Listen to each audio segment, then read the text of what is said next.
Il y a là comme une anomalie. Contrairement à d'autres pays européens, la France n'a pas encore de grand musée dédié à l'histoire ouvrière. On verra qu'à Montreuil, on y travaille, ce sera dans notre focus. À la fin de cette émission, on ouvrira grand la cage d'Henriette, un cochon d'Inde épris de liberté. Bonjour à toutes, bonjour à tous, bienvenue dans ce nouveau numéro de Faubourg 93.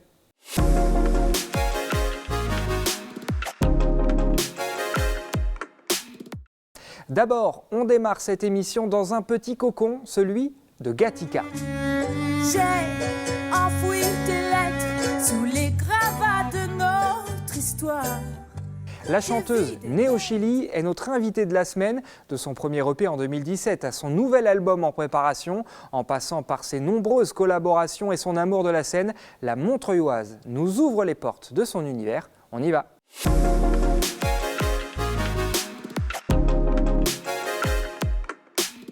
Mon univers à moi, mes chansons, il est teinté déjà d'une double culture qui est celle de... Moi, je viens du Chili, donc il y a cette culture d'Amérique latine, même si ça ne s'entend pas beaucoup parce que je suis arrivée en France, j'avais 1 an, mais j'ai quand même été élevée à la chilienne, comme j'aime à dire.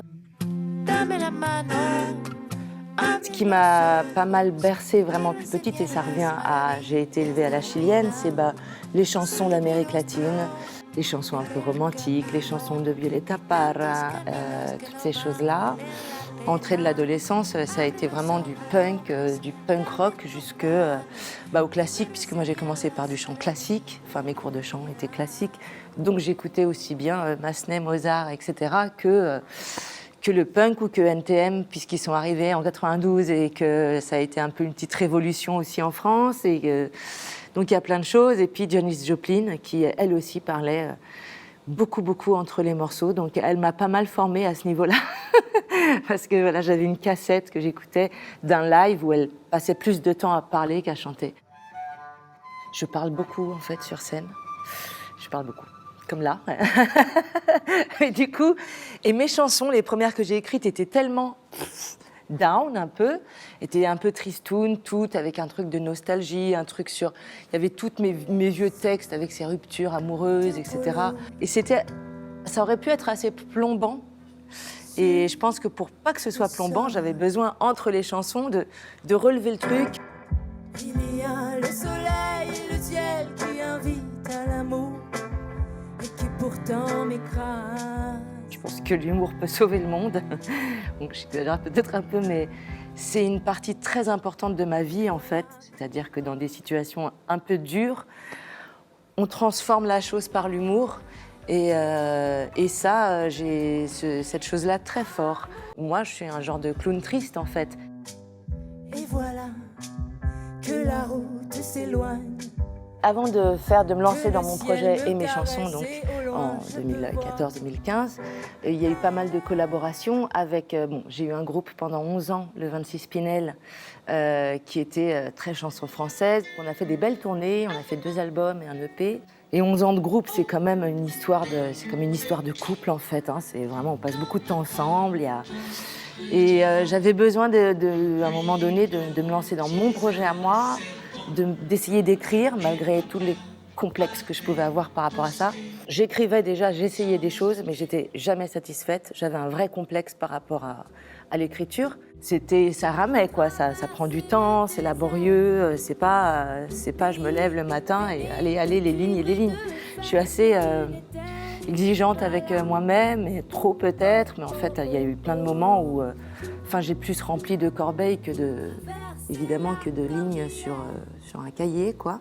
De San Pedro a Salta, de Santiago a Mendoza, tu n'étais pas là. Oh, oh, oh, oh. C'est pas forcément plus facile pour moi d'écrire en espagnol parce que, mine de rien, j'ai moins de vocabulaire. Même si c'est ma langue maternelle et même si je parle en espagnol avec ma mère, par exemple, j'ai plus un espagnol oral qu'un espagnol écrit. J'imagine que ça convoque d'autres choses chez moi aussi. Et là, dans l'album à venir, il va y avoir des chansons en espagnol. Mais du coup, comme par hasard, qui vont parler de mon pays, de moi. Je prends des trains qui m'emmènent loin de ton monde. On a déjà commencé à travailler sur 3-4 morceaux et il y a pas mal de morceaux dessus. Il va y avoir pas mal de morceaux que je joue déjà sur scène mais qui ne sont pas sur l'EP puisque l'EP était un 6 titres. Donc il y a des morceaux qui n'ont pas été enregistrés, on a quand même très envie de les enregistrer. Et puis il y a des nouveaux morceaux et puis j'y aborde pas mal de choses sur, ce que je disais tout à l'heure par rapport au Chili qui a subi là récemment de profondes transformations avec l'arrivée de la gauche enfin au pouvoir. Enfin, il s'est passé plein de choses et puis moi j'ai aussi eu de profondes transformations en moi et voilà, j'en parle dans un morceau qui s'appelle Peau neuve. Et puis il y a plein de nouveaux thèmes abordés en fait. Je sors un petit peu de ces histoires de rupture amoureuse pour être plus dans un truc de résilience, de renaissance, je sais pas, de se tourner vers l'avenir, vers le futur et vers plein de nouvelles rencontres aussi.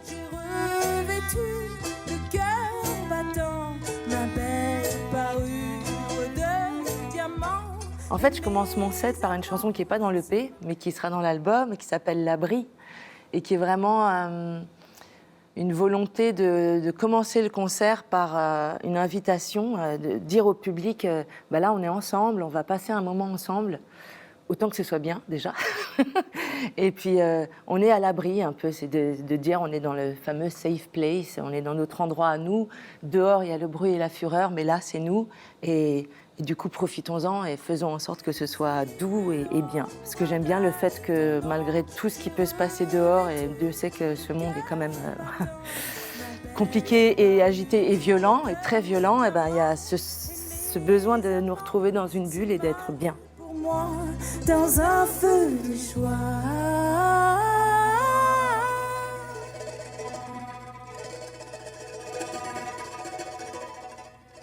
Je suis la reine du monde.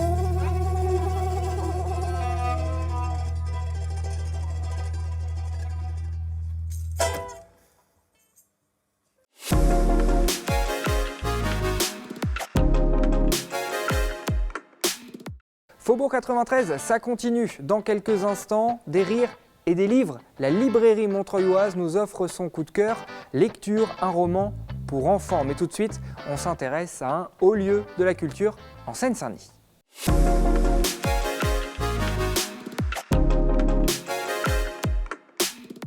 C'est notre focus. Voici 3 choses à savoir sur le musée de l'histoire vivante à Montreuil. Installé dans un écrin de verdure au cœur du parc Montreux, le lieu a été inauguré en mars 1939 sous l'égide du Parti communiste. Objectif, diffuser, notamment auprès des couches populaires, l'histoire des luttes sociales. Fonds d'archives, mais aussi établissement à vocation pédagogique, le musée de l'histoire vivante est aussi un centre d'exposition temporaire ouvert à tous. De la Révolution française à la Seconde Guerre mondiale, en passant notamment par la Commune de Paris, les thématiques abordées y sont nombreuses, toujours sous le prisme de l'histoire ouvrière et sociale. D'ailleurs, à terme, le musée de l'histoire vivante a un projet, créer un grand musée d'histoire du mouvement ouvrier d'envergure nationale.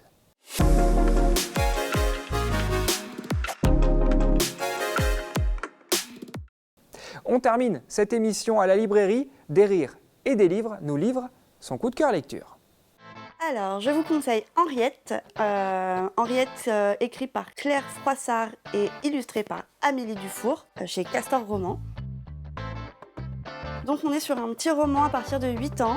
On va suivre Henriette. Henriette, c'est un cochon d'Inde qui vit sa vie de cochon d'Inde dans une cage chez une petite fille.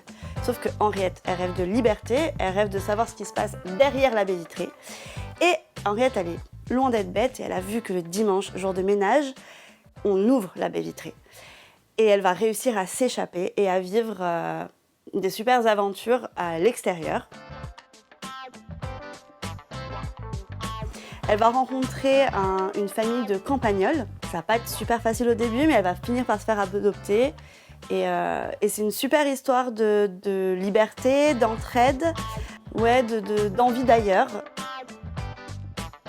C'est très très drôle, c'est très bien illustré. Il y a vraiment, Amélie Dufour, l'illustration, et je trouve qu'on a vraiment l'impression d'être avec Henriette à hauteur de cochon d'Inde, du coup. Donc c'est chez Castor Roman à partir de 8 ans.